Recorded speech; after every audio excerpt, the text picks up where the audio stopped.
22º episodio de la segunda temporada de nuestro Majestuoso Te Habla 222 y estoy grabando esto a las 2:22. No, es mentira, estoy grabando a las 6:15.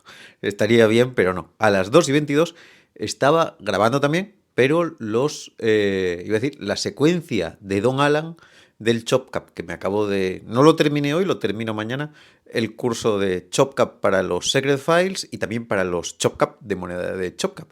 Esta semana tuve una grabación muy prolífica, porque también cerré que la tenía ahí pendiente la moneda plata cobre con 3 jueguecitos, unas secuencias así bien guapas, que también van tanto para los Secret como para ir con la moneda plata cobre.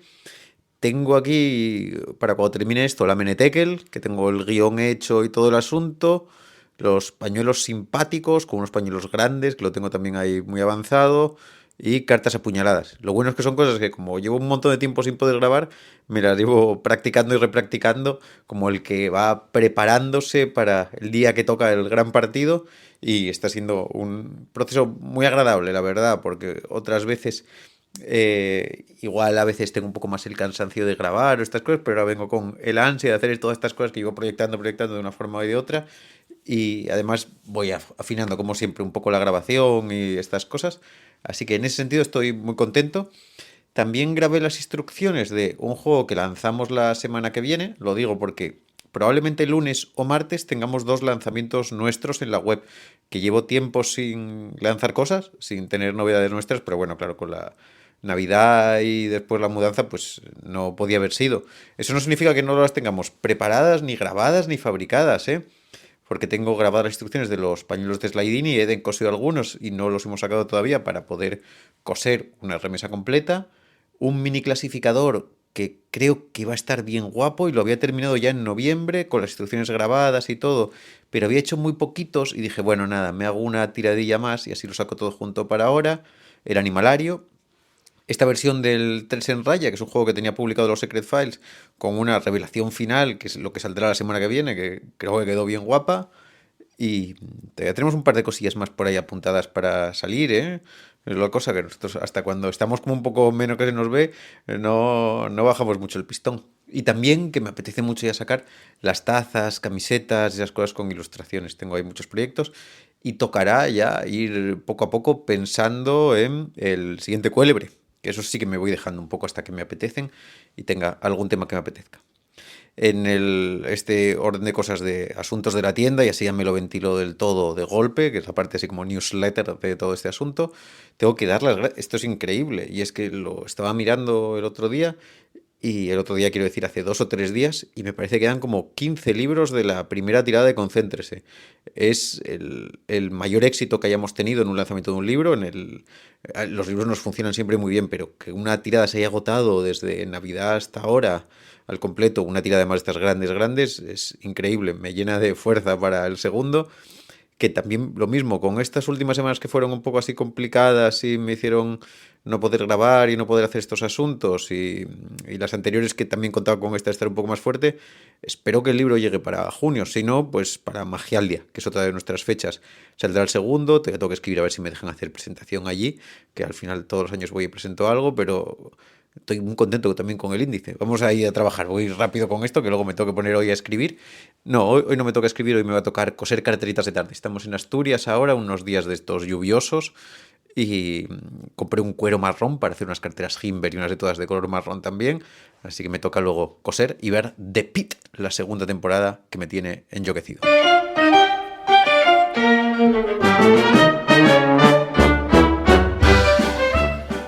Una rápida remesa de elementos de interés general que no quiero que se me pasen, y son importantes, y algunos ya están a punto de caducar y ya casi no va a valer si lo cuento mañana. Hoy vale, y si publico esto de viernes, pues todavía igual llegas corriendo, porque el sábado y domingo, 7 y 8 en Madrid, está la convención Elemental que organiza el Mago Larry. Es un encuentro de mentalismo de 2 días que es fantástico, tiene un cartelón genial, tiene concurso, tiene conferencias, tiene galas, una gente encantadora, y es una oportunidad única de echar un par de días hablando de mentalismo con la gente que sabe de ello, que es una disciplina que en los congresos muchas veces se ve un pelín ninguneada, me parece a mí. Creo que todo lo que nos gusta el mentalismo pensamos lo mismo, que se merecería un espacio un poco mejor, y Larry se encarga de ello. Lo puedes buscar en Instagram, no sé yo cómo andarán de plazas y al menos pasarte por ahí. Seguro que además, si no, entradas para la gala se pueden vender. No sé cómo va el asunto, pero es más que recomendable.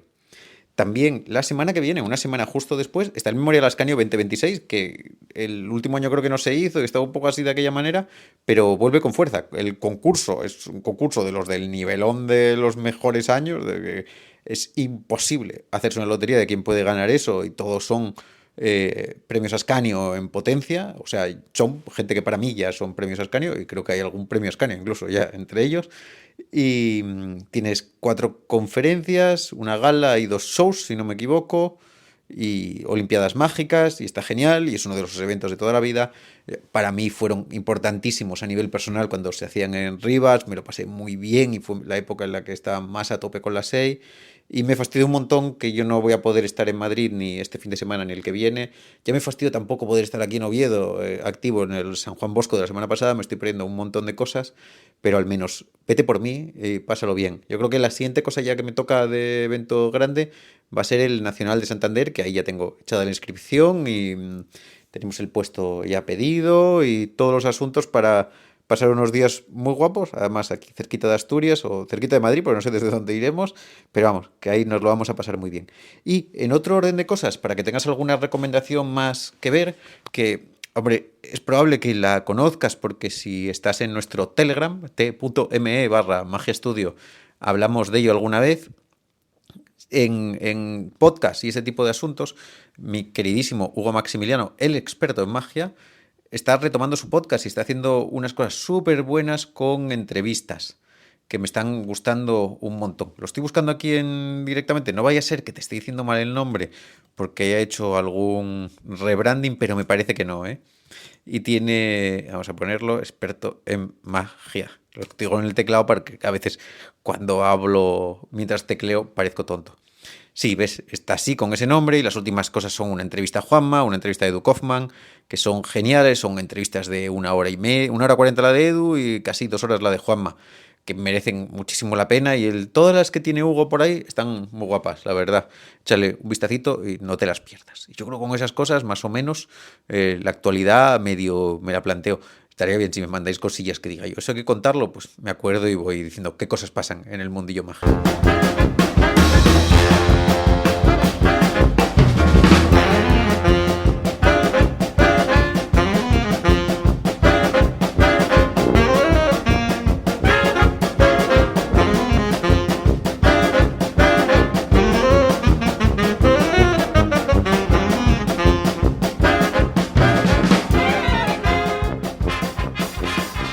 Esta semana tenemos muchas novedades en la tienda porque, claro, acaba de terminar además Blackpool y entonces nos traemos un poco cosas de la gente y estoy subiendo también un pedido de TCC y hay cosas guays, pero quiero que eches un vistacillo a un cubo de Rubik de Óscar de la Torre que se llama Rúbico, que está guapísimo, increíble, ¿eh?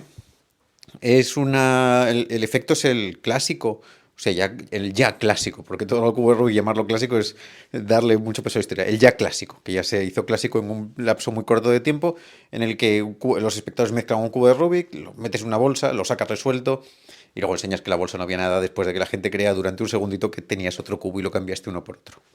Que eso lo tenemos todos muy a la cabeza por el juego de Henry Harrius, por el sistema suyo, pero es que el de Oscar es increíble, porque es súper móvil, quiero decir, te permite hacer 3 giros al cubo una vez sacado, lo que da una sensación de que eso no cabía de ninguna forma, es súper engañoso en la mano, es súper compacto, me tiene encantadísimo, la verdad, me sorprende un montón, bueno, no me sorprende porque Oscar hace las cosas muy bien, pero que me congratula, no sé cómo decirlo, me hace chin chin en la cabeza el verlo también enganchado. No sé si sé cómo es de fácil, porque no me puse a ello, cambiar las pegatinas para convertir eso en un juego de estos de coincidencia, pero aquí va en resolución completa y como yo le dedico tiempo a veces al cubo de Rubik, tengo el Prêt-à-Porter este de cubo de Rubik, que es un curso largo, me parece que encaja muy bien con la estructura del juego como un final grande, sobre todo sin tener que ir a las historias de los algoritmos de resolución o ese tipo de cosas y que el espectador pueda mezclarlo de verdad. Como además en este tipo de secuencias va en la bolsa se puede examinar, el cubo se puede examinar antes, siempre encima es una pieza perfecta para un presentador de convenciones, para un juego de apertura y con una calidad de fabricación como esta, incluso para magia de cerca. Te lo dejo por aquí para que le eches un vistacito porque me tiene fascinado, la verdad. Estas cosas son muy buenas y ya sabemos que el cubo de Rubik funciona muy bien y encima se tiene un precio ultra contenido en comparación a lo que tienen otros productos similares del mercado y que ni rozan la calidad de este. Y una vez dicho eso, hoy quería hablarte de una herramienta que para mí es imprescindible. La tengo siempre a mano y cuando de repente la descontrolo un par de días me agobio un poco, que es una caja de cambio magnética. Lo utilizo muchísimo, aunque como en mi show de cerca hago el juego de las seis caras de dos caras, que es una cosa graciosa, mi versión de Cassandra que está en el DVD por un puñado de mentiras, y está un poco ya enganchada a eso, siempre mi planificación de fabricación está ahí, que no se puede escapar. Y te estoy hablando de una caja de cambio magnética. Lo de magnética lo pongo yo un poco porque me da la gana de decir magnética, pero no tendría por qué serlo. Aquí podemos bajar la tech hasta un super low tech y no tendríamos demasiado problema. Magnético, es verdad que muchos de los métodos clásicos ya lo es y resulta práctico y al final también cuando se comercializan pues tienden a serlo porque parece que es como un apaño que se le mete fácil. Pero a mí me ocurre lo mismo que las pizarras, que lo sea o no lo sea no me cambia la vida. Si lo es y funciona bien, lo agradezco un montón. Son muy difíciles de encontrar y cada vez que traigo modelos ando con su pelea. Ahora parece que hay un par de ellos. Acabo de traer uno que es la On-Off Box, que ya había traído en otra versión y esta me funciona todavía un poco mejor y está súper bien y por eso me acordé ahora un poco de hablarlo contigo. Es una caja bueno, una caja de cambio magnética, no deja de ser una caja, para que nos hagamos un poco la idea de lo que es. Es una caja de maderita, como en la que cabe una baraja, puede tener bisagra o ser dos tapas, una arriba y otra abajo, y al cerrarla, pues un objeto que hay dentro cambia. Normalmente un objeto plano, porque lo que hace es caer un flap magnético que se engancha a la parte de abajo y está. La que tengo yo mía de toda la vida es con una bisagra y va el flap magnético de block, lo engancha y cambia pues una carta por otra, o un papel o lo que sea. Esta on-off box es un poco diferente porque el flap no es plano. Y cuando veas el vídeo te puedes dar un poco cuenta de cuál es la estructura. Traje poquita, así que puede ser que no me dure nada, pero tengo que volver a pedir rápidamente. Y tiene una ventaja que es que permite cambiar un número de cartas mayor, objetos con cierto volumen. Y eso está bien, puedes cambiar. Una moneda no lo sé porque, bueno, yo creo que sonaría un poco, pero a lo mejor un taco de 5 o 6 cartas, eso sí que empieza a estar apañado. Y una vez dicho esto de ese producto, que tampoco quiero dedicar esto a decirte que te compres el on-off box, porque no es necesario ninguna de las que vaya a traer, sobre todo teniendo en cuenta que te la puedes hacer tú. Quiero decir, una caja de cambio no magnética, e incluso magnética te la puedes hacer sin demasiado problema, ¿eh? Pero por todavía no meternos en mucho embolado, solo necesitas tener una de estas cajas de madera que venden en los bazares, que son de este color clarito, que sean iguales por los dos lados. Normalmente tienen como un brochecito que hace que se vuelvan asimétricas, ¿no? Que cierre el broche pues hacia abajo, para que esa caja, que es más o menos simétrica, pues no se sienta. Lo único que tienes que hacer es quitarle ese bicho y al carajo. Y otra cosa que, por ejemplo, algunas veces hago cuando tuve que fabricar para alguna gente una y no era capaz de encontrar un modelo de caja igual, porque lo mejor de estas cajas sería que fueran como un Okito, que no como un Okito, porque un Okito no lo es, pero que sean igual de grande la tapa que el culo, ¿no? Si lo queremos ver de esa manera, las dos partes, de manera que al dar la vuelta nadie se dé cuenta de que le das la vuelta. Tampoco sería necesario, porque si tienes un flap al caer va a enganchar, pero como lo que tendemos a hacer es a dar la vuelta a la caja, eso está. Pero no es necesario para nada, ¿eh? Si lo piensas de cualquier manera, solo tiene que poder caer. Pero en los casos en los que nos interese eso por algún motivo concreto, yo una cosa que llegué a hacer es comprar dos cajas, porque son tan baratas, quitarles a las dos la tapa y usar las dos tapas montando una nueva caja y con los otros dos cuerpos pues otra caja más grande que es más rara pero que también me cumple el apaño.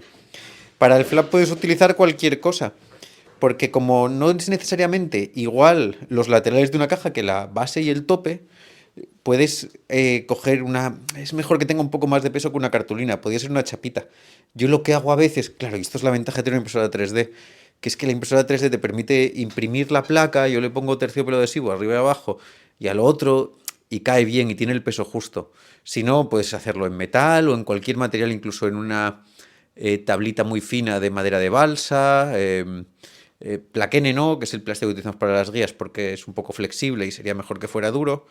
Pero no es una cosa nada difícil de fabricarse, ¿eh? Para hacer uno y es súper práctica.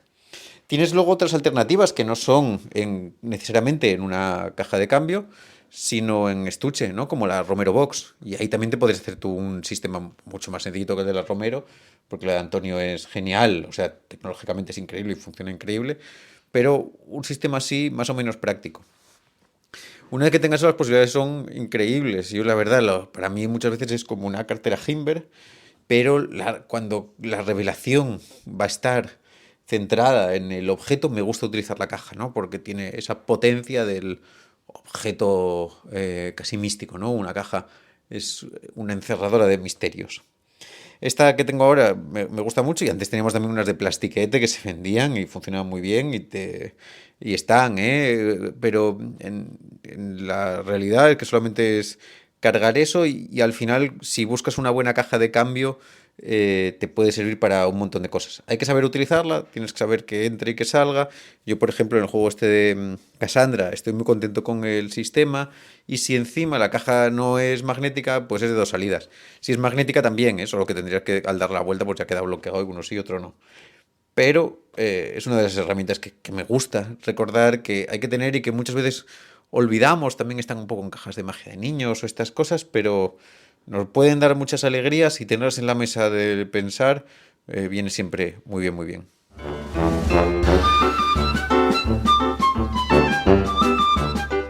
Espero que hayas podido ver algunos vídeos de Don Alan en esta semana desde que publiqué el podcast anterior.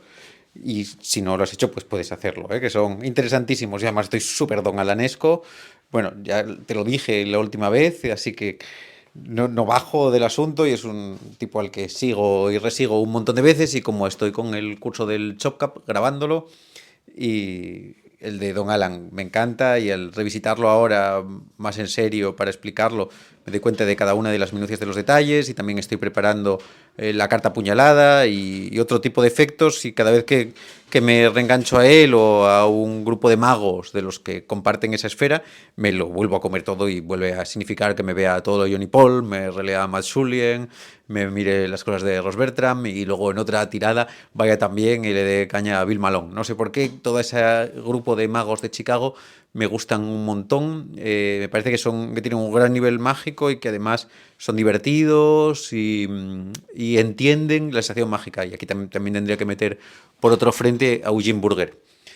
Hoy lo que voy a hacer es hablarte de algunos de los conceptos teóricos de Don Alan que los interpreta John Baumer en su libro cuando hace el análisis de los juegos. Con lo cual, bueno, pues están pasando como todo un filtro, de la misma forma que va a pasar otro filtro ahora cuando yo te lo cuente. Y también aprovecho eso para hablarte un poco de Baumer, que es un tipo particular porque yo no lo sé muy bien, no es una figura a la que siga muchísimo, pero me la encuentro una y otra vez. Escribió mucho del material de Marlowe y también escribió esto y el tipo habla mucho de la magia de Chicago y sin embargo él creo que vivía en Nueva Orleans. Murió hace muy poquito, era sobre todo escritor y luego pues, juguitos de magia de cerca y estas cosas. No hay que atender especialmente a su criterio en cartomagia, pero escribe bien, y está bien y tiene una columna en Jenny y está muy apañado. Voy a como ir un poco para adelante y para atrás de alguna de las ideas que plantea Don Alan, pero uno de los ejes que marca el libro son los dos puntos que se entienden que Don Alan tenía como prioritarios a la hora de elegir un juego para el show, porque él habla de la importancia de la elección de los juegos del repertorio.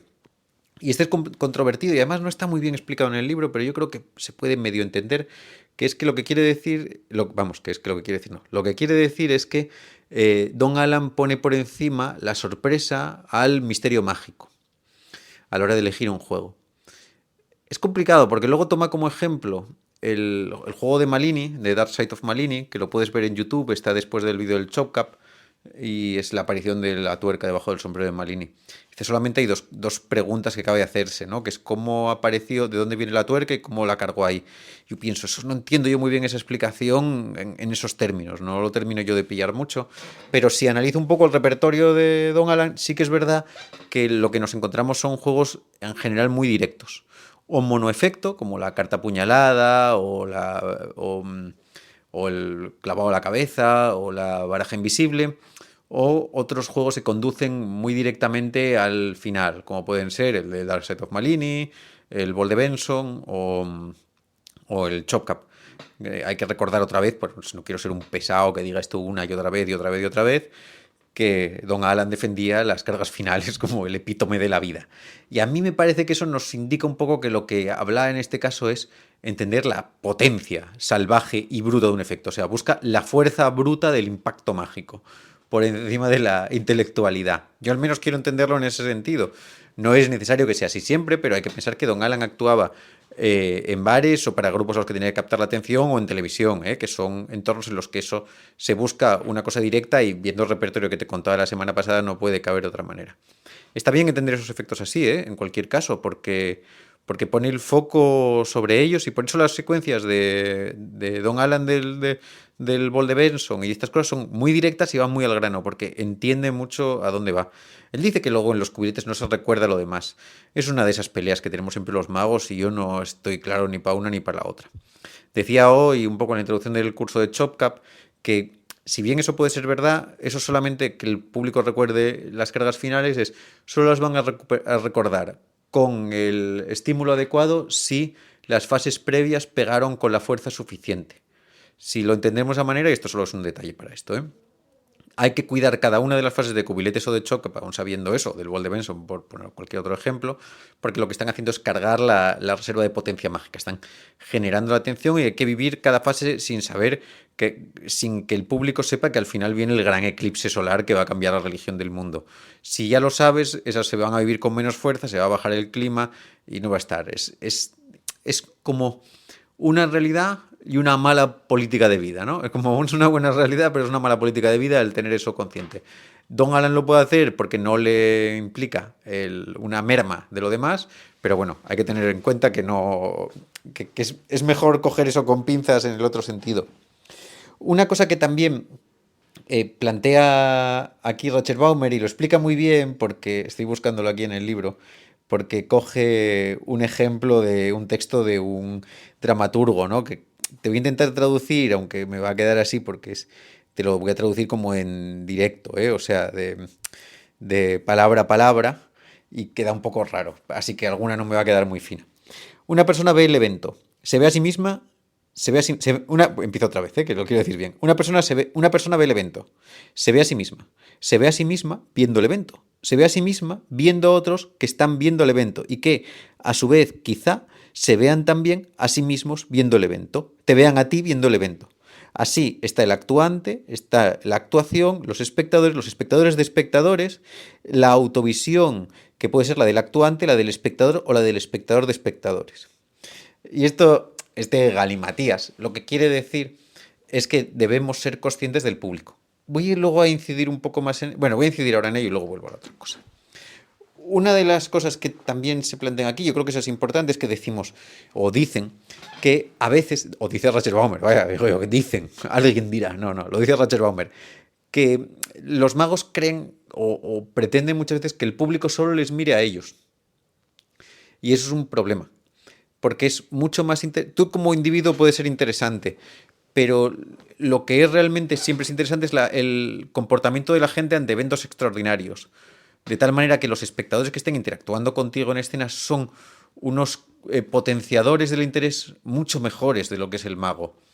Y si ves a la gente que lo hace bien, o sea, si ves a Ortiz, si ves a Tamariz, si ves a Don Alan, que es uno de los grandes ejemplos de estos, el centro del espectador está siempre puesto. Algunos se lo arroja más a sí mismos y ponen al espectador como comparsa. Otros se lo dejan más fuertemente al espectador. Ahí ya hay muchas cuestiones en las que uno es difícil entrar y hay que ver cómo está el equilibrio de ello. Pero si lo pensamos a dos niveles, en uno es Nosotros lo que queremos es crear la mejor experiencia de los espectadores y los que están contigo en escena nuestro objetivo es hacer vivir la cosa del mundo, con lo cual dirigir el foco a ellos mejor que a nosotros va a ayudar a esa acción seguro, y para el resto del público es más interesante ver cómo ellos están interactuando con lo que estamos haciendo que nosotros haciendo lo que nos dan ya un poco la maestría. Eso, por supuesto, cogido también un poco con pinzas, ¿eh? Que el mago es interesante y no es que todo tenga que estar así siempre, sino que es uno de los fundamentos tanto de la empatía como de la sección escénica, como de la idea de que la magia esté viva y se esté produciendo en el momento.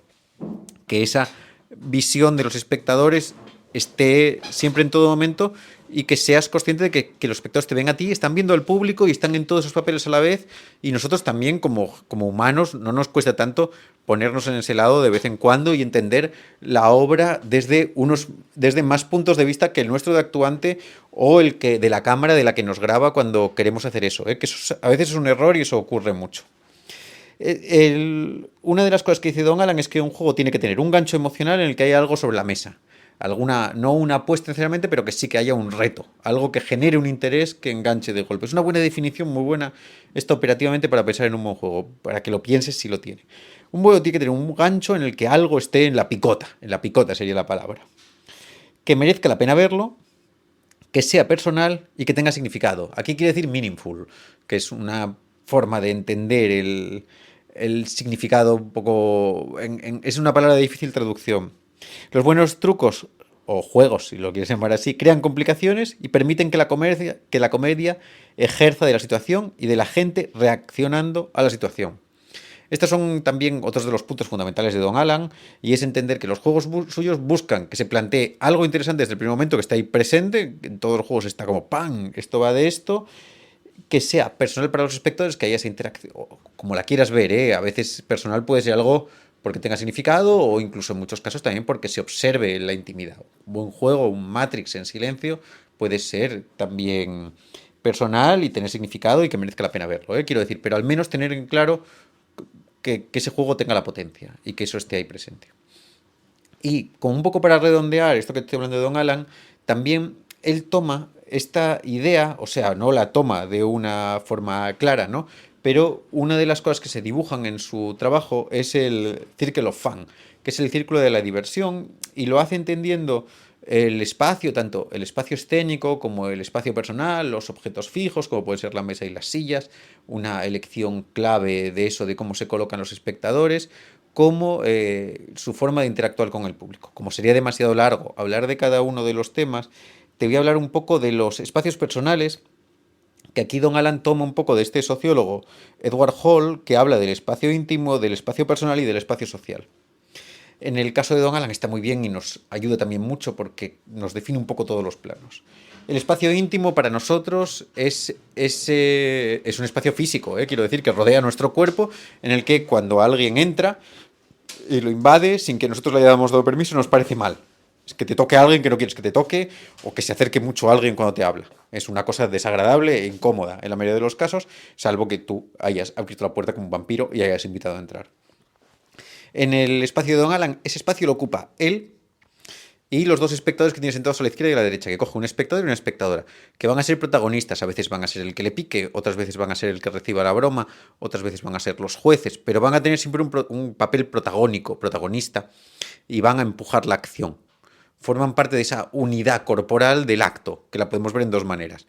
Una es el espacio físico de los espectadores, otra es el espacio íntimo del acto mágico del día. Ese es el núcleo, el eje duro donde van a pasar las cosas y y el gran foco de los espectadores está puesto.